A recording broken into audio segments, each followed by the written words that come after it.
Conversation has continued here in studio, even behind the scenes. So we need to quickly bring you up to speed. These ladies did not stop talking. Who has the microphone? Let's give it to Amina. Amina has been quiet. Amina, before we went on break, we talked about, we hinted the issue of men also in this. Can men play both roles? There are home states where we find maybe the mother is absent or she's no longer there.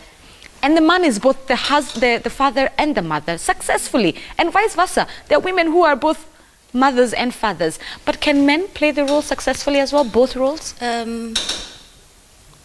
Successfully, I'm not sure about successfully, but I'm sure they can. They're able to do it. And also, again, it's just if we change the status quo and we challenge the status quo. For instance, I'd go somewhere and with my husband and somebody will ask me, who did you leave the kids with? You know, they'd never ask him. You know, everywhere you go, either it's a professional setting, either it's a social setting. The first thing, I've got 3 under 5s. You know, so they always ask me, who did you leave the kids with? And sometimes I want to say, actually, let me go back home and check. You know what I mean? But no one would ever ask the men that. But I think women, maybe inherently, we're just better at multitasking and juggling things. And also, I think that there's this very interesting concept called the feminine mystique, which is this false notion that a woman is supposed to be only a homemaker and a wife and a mother, and that's it. And anything else, anything that's relating to career or trying to fulfill her passion and nurturing her talents goes against that preordained role. And it's interesting, there's this American novelist, a feminist in the 50s and 60s, and she wrote this book called The Feminine Mystique. And it started as a very interesting sort of survey where she asked her former classmates, you know, they were all just kept women, homemakers at home, and they, you know, how are you doing and how are things? And there was just this great dissatisfaction. And she figured out that there's this thing called the problem that has no name that women have, that it's inherently in us to be able to do many things. And I've seen it with myself that, you know, I'm lucky enough that I don't do a 9 to 5, and you know, I juggle things here and there. So I'm able to do both roles, so I can take time off when I want. How is that balancing act going? You're a mother of? I'm a mother of, I've got 3 under 5s. Under 5, you're a CEO? I'm a CEO of a local NGO. A wife and also I'm in well? real estate. I'm a wife, I'm a social activist, community volunteer. Are you running for president at this rate?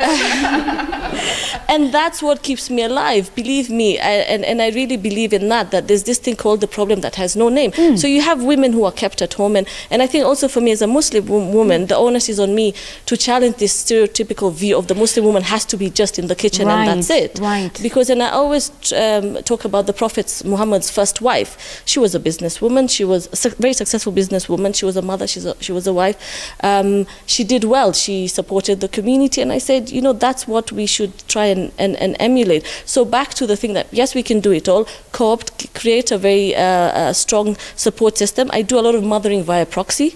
You know what I mean? I'll call the phone. Make sure that you just have, it takes a lot. It takes a lot of the support system. And then also, I think we are that sandwich generation where we've got an aging population, we have to take care of our parents, and then we've got the younger ones. So we are sort of stuck in between. And as I said, time management, co-opt people, and as she said, I have to do it? There's some things that you have to do as a mother. For instance, put them to bed, make sure you're the last face they see and the first face they see in the morning, but you're not supposed, it's not necessary for you to be the one to bathe them every day and cook for them. And you know what I was coming to that. Ladies, do you feel in your very own capacity, because we have here both women who are married, not married, women with children, etc. But do you feel guilty? And this is just a general question, but I'll start with you since you're the one who's holding the mic and give the example. Do you feel guilty as a mother when someone asks you, but who is at home with the children? Then you remember it's the house help. You know, who is cooking for the children? Did you bath your children today? Is there a sense of guilt that eats you up? There isn't. There used to be. There used to be. There used to be. And even things, for instance, like breastfeeding, you just have to do, you know, the first 6 months. And I remember with my first child, I was really stressed out. And it's back to the thing, take care of yourself. What can you do? What can you not do? And I said, okay, I have to exclusively breastfeed for the first 6 months. And it was, you know, I've got 2 boys and a girl, and it's difficult to only, you know, and I said, no, you know what, I'm going to combine. And through the years, there was a lot of guilt, and there's guilt here and there, but I think it's just being true to yourself. I can do this, I can't do this. Challenging this, the status quo that it's not supposed to be only a woman's job. All right, Mucha, you're already getting for the mic. Oh, goodness, yes. Would you like to add on that before I come down to the line? Yes. So a couple of things. So I turned 40 some years back, and I think that one of the reasons why they say life begins at 40 is because when you're in your 40s, you suddenly realize that you don't have to live life for other people. And, you know, kudos to those who managed to realize that early. But, you know, for very many women, African women, you realize that, you know what, no, life cannot be about what society thinks. And you start really assessing what you really want out of life and how you can make sure that that works for you. When you delegate, do you feel guilty? So I was coming to the guilty feeling. For me personally, as the chair of OIT over the last couple of years, I've started doing a lot of traveling, a lot. Last year, I think I was out of the country pretty much almost every month. I was out of the country. And I was having a conversation with someone, and I don't think they realized what they said. And they said to me, oh my goodness, you're really traveling a lot nowadays. I'm sure your children really miss you and they wonder where you are. And, you know, it's really starting to impact them. And I think that this person did not realize what they were saying and how they can make you feel, they could make me feel. And I remember in that instant thinking to myself, no, I'm not taking that on. I am not. I refuse that guilt. I am a very good mother. And I just said, no. Not only that, I have a very hands-on husband who is awesome with the kids. So when I leave, I'm not, and I no longer allow myself. So I think there's that twinge of guilt that comes for a second, but I actually refuse it. I tell myself I am not going to allow myself to feel guilty. I am not a single parent, personally. I have my husband there. When I travel, he is there, and he is really awesome with the kids. So I don't feel guilty anymore. Or maybe there's a twinge of guilt, but I refuse it. I'm like, in Jesus' name, get behind me, Satan. You know, no, I refuse. If there's something that people do not know here is that Mucha is actually from Zimbabwe. Yes. So are things different in Zimbabwe? How women are treated, how motherhood is treated also there, how it's perceived? There's a running joke amongst some of our friends that Zimbabwean men, they've had, you know, my Swahili is not that great, that their wives have sat on the chapati, you know, as in their wives really, yes, because, you know, amongst a lot of our friends, we have husbands who are very hands-on, who are, you know, very supportive, who, you know, do all those things that others look and think, yeah, okay, dude, what's going on? But I think that Zimbabweans and Kenyans are very similar. I think one of the reasons why Zimbabweans feel very comfortable in Kenya is we are very similar in the way that we behave. We're very similar in our outlook. So I think it's the same. I think it's a problem. What's happening is, and I think it's an African problem, what's happening is that we have a generation of women who have been raised to believe they can do and be anything that they would like to be. Right. The challenge, I think, with a lot of our parents is they taught us that we can be anything or everything, but they never really taught us how, when we are everything, how do you balance it? Right? So you grow up and you're taught that as a woman, you can. If you want to do sport, you can. If you want to go into politics, you can. If you want to be a CEO, you can. If you want to run your own business, you can. I think the challenge is maybe we weren't taught, right now that you're here, how do you balance it all? Wangari, let me just come to you also on this issue. And I'll be coming to you in a moment, so if the mic could also go there. Do we need to change what we define who a mother is?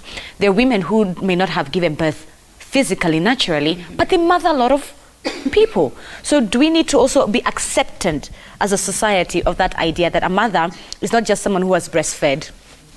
Yes, definitely. I mean, you said it. I think there's the mother, and then and I think what comes with the mother is the distinct mothering qualities that come, and what Amina said earlier, that some things are inherent to women more often than not. But I don't think that gives an excuse for someone who's co-parenting, because, you know, you do have a spouse, to say like, oh, this woman has a mothering qualities, so ni kazi yake, she's the one who's supposed to do it. No, I think that does not absolve men of their responsibility to also parent a child.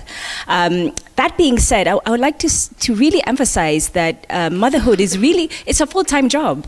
You know, it is a legit CEO position in life, and I think, and because it's not compensated, people tend to look down on it, and people tend to see, oh, this woman is living off, her husband, and the husband is the one who's getting the money, and now this woman is just cooling the money and being at home drinking wine, or whatever it is, that perception of mothers. And I mean, if you leave someone who hasn't taken care of a child in a household with a child with no help, you will start to realize that this is not a joke. Mm-hmm. First of all, you have someone's life in your hands, someone who's completely dependent on you, and you have to make it up as you go. Literally, you have to make it up as you go. There's no manual. There's no manual. So I think this concept of saying, motherhood, mothers are, society kind of downplays the role of the mother. But yet, when the mother is not there, or that mother figure is not there, there's a whole commotion. People are like, oh, not taking care of the children, or this child doesn't have a mother. It's a crisis. Mm-hmm. But people don't recognize the importance, or put the importance of the mother in the family in its rightful place. Right. And before I come to you, remember we're asking you, our viewers at home, has motherhood changed in this modern world? There it is. How has motherhood changed in this modern day world? Tweet us, text us, call in, even if you want to be part of this conversation. How has motherhood changed in this modern world? And you're a big supporter of the boy child. And let me pick up with the question that I asked Amina earlier. Can men play both roles? Yes and no, because I've realized when you look at the way a man is created, it's like men are created differently from women. And apart from being created differently, we also have been brought up in cultures where we grew up, where they had set up roles for men and roles for women. And our culture was so much against women. And as she said, she's expected as a Muslim woman to keep herself in the kitchen and maintain the man. So these are the men now that have been fathered by those mothers who taught them that a man is supposed to just be respected, be mothers, have things done for them. Somebody has to cook for you, somebody has to take care of you. And now here they are with a generation now of very enlightened women who are career women who now see the other side of life, and now you're married and still expect this woman to mother you the way you're taught. The crisis we have now is that our men now are not able to understand why all of a sudden are we not mothered the way we have learned it's supposed to be. And it's becoming very tough with girls now of this generation. That is your generation and some. They cannot take it. How? Why should I? They don't understand. Why should I fix breakfast for you today? Tomorrow we don't have a house girl. Why should I do it tomorrow, today, and the next day, and you're still there seated? These girls will not understand. Is it fair though? Is it fair that it is not fair, but a woman of my generation will understand it is less strenuous to just do the breakfast continuously all week and enjoy my peace. Other than these issues where you're creating dramas out of nothing, trying to make this man up, which he will not, because he's coming from a culture that has told him he's supposed to sit there and be served. And you see, when you have the joy of being a mother, like she said, when you have the joy of being a mother, she says she doubles up to all those things and goes home and becomes the mother and the wife. The good thing about God and his creation, and this is why when Adam woke up and found Eve, he didn't even wait for God to explain. He knew this is a unique creature. And he said, wow, this is the flesh of my flesh, and she shall be called woman. And I think what he saw is the uniqueness of this woman. She just told us when we were off camera that she left the station around 2, slept for 1 hour, and came back. You look, a man will not do that. He will complain for 3 days. To her, it was just normal. She had just to do all that. Nerima? Now, I would say men will not be able to do that. And those that will are very few, and they will still make news, as we say. It will still be in the news. But it is, I've always told women, the joy of being a mother is just enjoying being who you are. And as she said, fixing what you have to fix. What can be done by others, let them do it. So in this modern day of motherhood, it's okay for someone else to make the meal at home. It's okay for the children to be washed by the house help. It's okay for me to come home late if I've been at work the entire day and still have an early morning. Is it okay? Does it make me less of a mother and then less of a wife? And you can see how much she's moving her hands. Yeah. Anita is about... This generation is looking for. My freedom, my time. Then this is now why the motherhood in this generation is becoming very complicated. Because when that girl fixed my house, she bathed my children for a whole week because I was not there. Why would I not as a mother find joy in doing it the following week? Because I'm available. But we are having mothers who are now saying, I can no longer do it, underline that, because I'm a professional woman. You see, now you start losing who you are to your children. You don't, for you to be a mother, you have, children grow very fast.